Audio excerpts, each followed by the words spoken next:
Bom dia, queridos irmãos. A lição no livro de Atos de hoje tem como tema a expansão da igreja, com base nos capítulos 8, 10 e 11.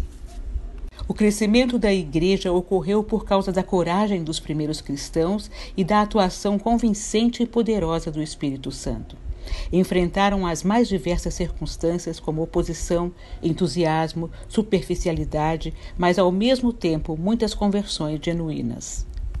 Houve necessidade de adaptar-se às circunstâncias. No capítulo 8, versos de 1 ao 3, lemos sobre a perseguição que se deu após a morte de Estevão. A perseguição iniciou no capítulo 4, depois da cura do coxo, e continuou no capítulo 5, depois de milagres, sinais e conversões. Os capítulos 6 e 7 confirmam sobre essa caçada com a prisão e morte de Estevão e atinge o ponto máximo quando toda a igreja foi atribulada. Foi o capítulo 8, versículos 1 a 3.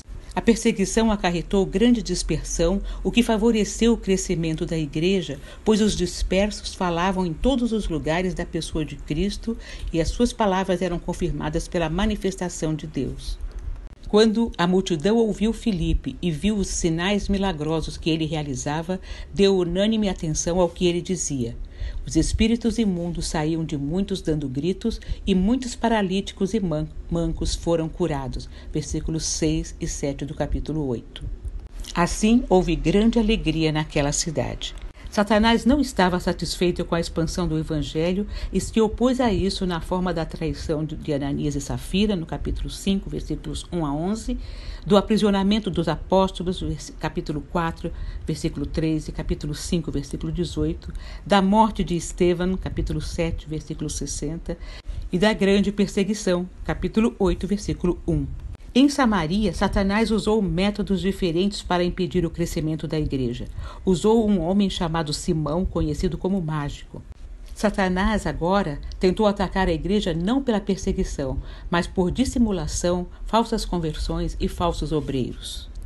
Versículo 9.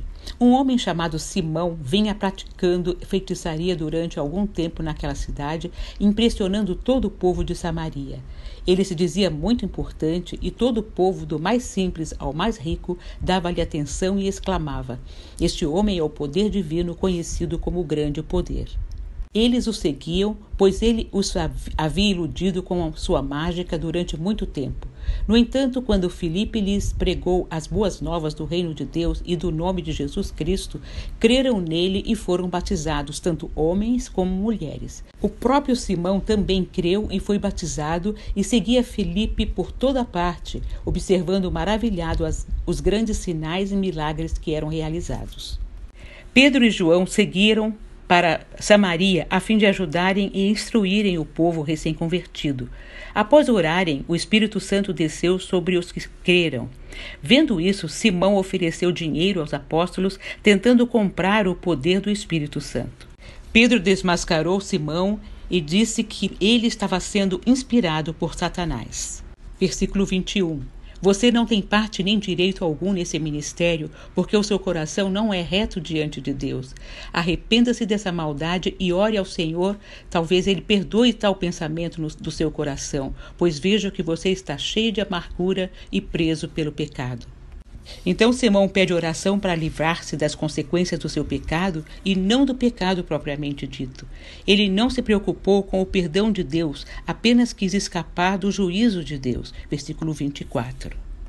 Então Pedro e João continuaram pregando. Versículo 25 diz o seguinte: tendo testemunhado e proclamado a palavra do Senhor, Pedro e João voltaram para Jerusalém, pregando o evangelho em muitos povoados samaritanos. Onde o evangelho prevalece, o misticismo é desmascarado. O exemplo de Simão é de uma fé que não salva. Nos versículos 26 ao 39, temos um exemplo da fé que salva, a do eunuco. Filipe, por orientação divina, vai para o deserto. Um anjo do Senhor disse a Filipe: vá para o sul, para a estrada deserta que desce de Jerusalém a Gaza. Ele se levantou e partiu. No caminho encontrou um eunuco etíope, um oficial importante encarregado de todos os tesouros de Candace, rainha dos etíopes. Esse homem viera de Jerusalém para adorar a Deus e, de volta para casa, sentado em sua carruagem, lia o livro do profeta Isaías. E o Espírito disse a Filipe: aproxime-se dessa carruagem e acompanhe-a. Qualquer estrangeiro poderia converter-se ao judaísmo, mas o etíope era eunuco, não podia participar plenamente da adoração no templo, conforme Deuteronômio 23, versículo 1. Apesar de ter viajado a Jerusalém para adorar, ainda era considerado um semi-prosélito. Mesmo assim, o Antigo Testamento predisse o dia em que os estrangeiros e os eunucos não seriam mais excluídos da comunhão com o povo de Deus. Está lá em Isaías 56, versículos 3 a 7. Porque o eunuco estava lendo as Escrituras, Deus lhe enviou um intérprete das Escrituras. Deus tirou Filipe da multidão e o enviou para evangelizar uma única pessoa no deserto.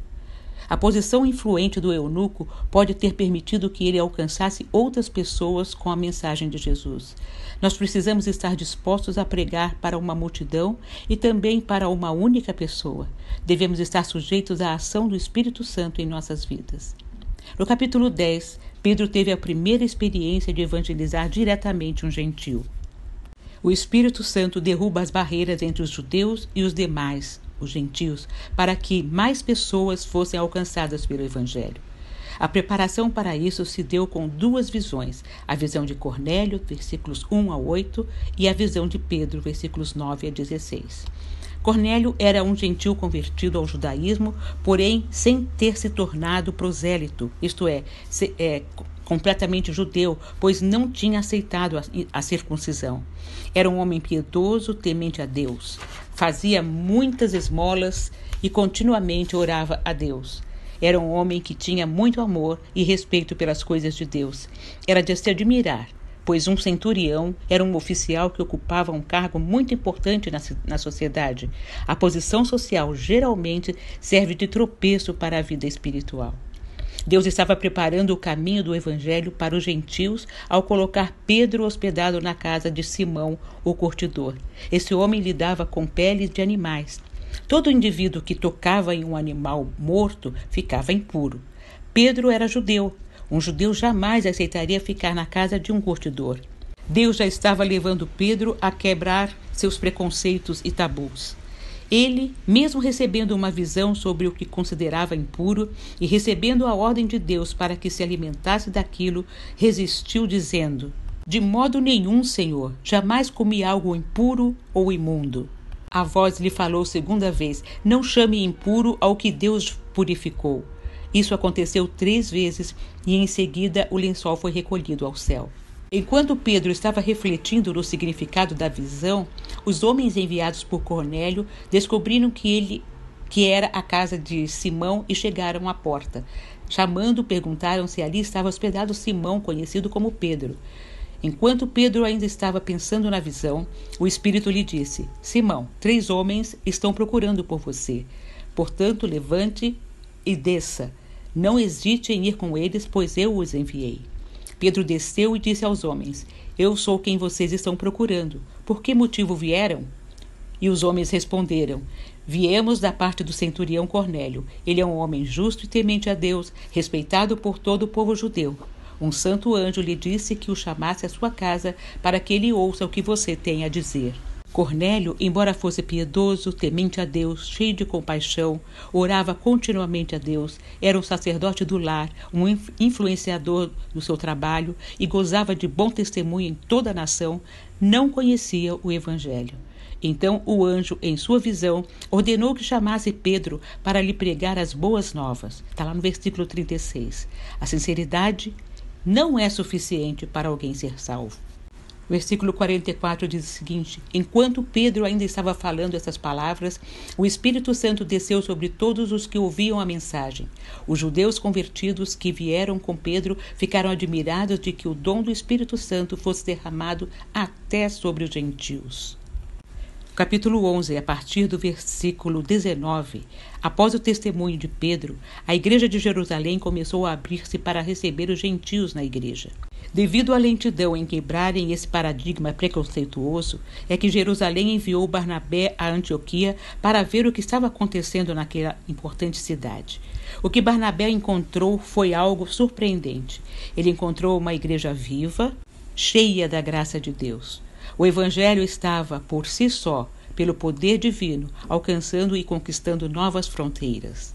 Versículo 19. Os que tinham sido dispersos por causa da perseguição desencadeada com a morte de Estevão chegaram até a Fenícia, Chipre e Antioquia, anunciando a mensagem apenas aos judeus.